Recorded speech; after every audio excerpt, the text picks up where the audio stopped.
Men living in areas with high levels of air pollution were found to have distorted sperm, a new study reveals.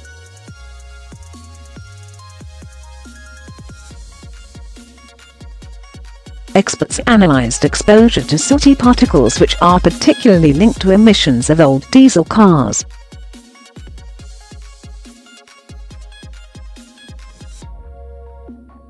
These particles, called PM2.5, are so fine that they are breathed into the lungs and enter the bloodstream.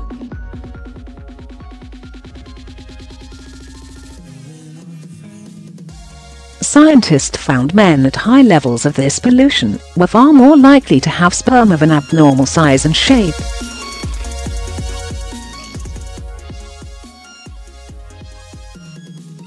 Just last month, World Health Organization data revealed 43 of 50 large towns and cities in Britain have dangerously high levels of PM2.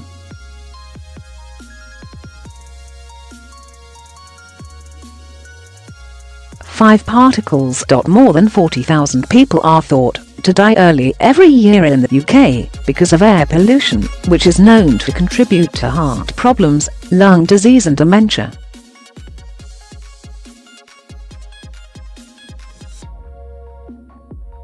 Male fertility is as at risk as for women. The new research suggests it could also have a major impact on men's ability to start a family.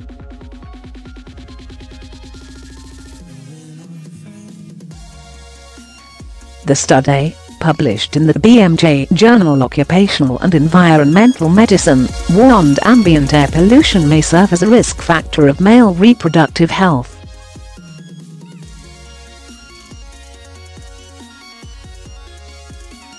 The data comes as experts are increasingly warning fertility is not just a women's issue.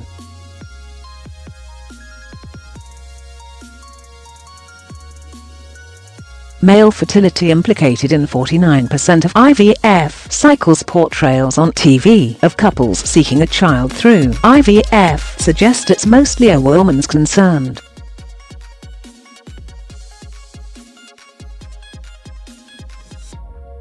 However, research over the last few decades have recorded a dramatic decline in the quantity and quality of sperm.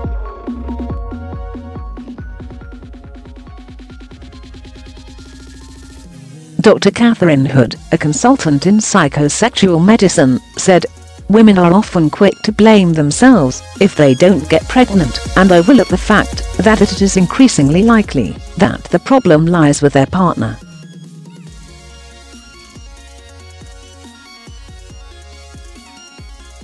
As a result, many women may seek fertilisation therapies for themselves, when the problem conceiving may not be down to them but their partner.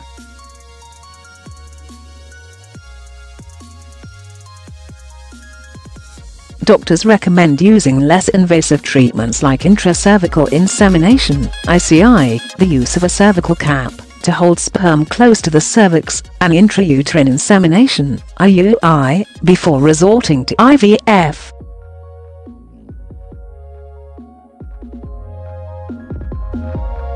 While women have been blamed for decades for the UK's dwindling fertility rates, official statistics show 49% of IVF cycles carried out in Britain are now linked to male fertility problems.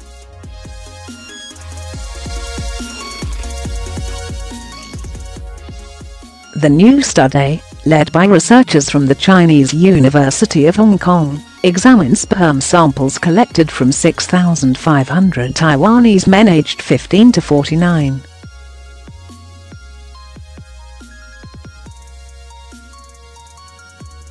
The researchers also measured PM2.5 exposure at the participants' homes over 2 years.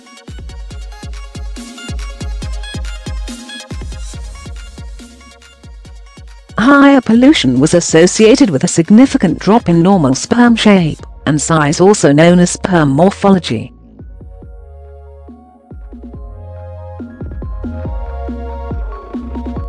Men who were exposed to more pollution were at a 26% increased risk of being in the bottom 10% of normal sperm size and shape.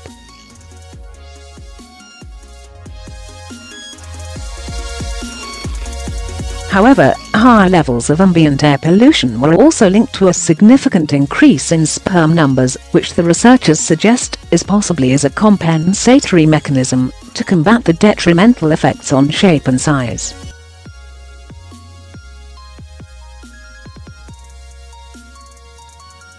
It was estimated that 48.5 million couples worldwide were infertile in 2010. We found a robust association between exposure to PM2.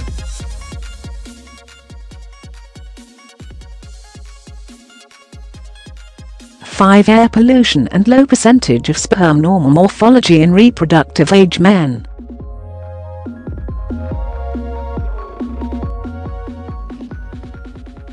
Although the effect estimates are small, and the significance might be negligible in a clinical setting, this is an important public health challenge.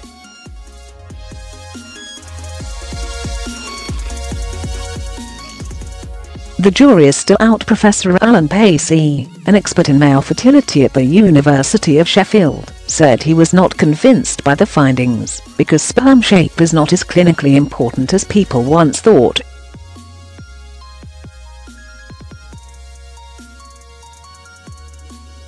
He added, however, air pollution probably does have the potential to negatively influence male reproductive health.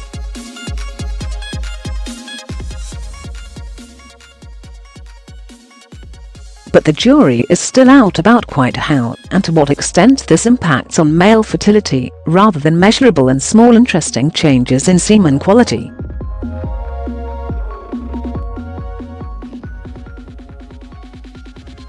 Kevin McConway, Emeritus Professor of Applied Statistics at the Open University, said, "This is an interesting study, but it's important to be aware of its limitations."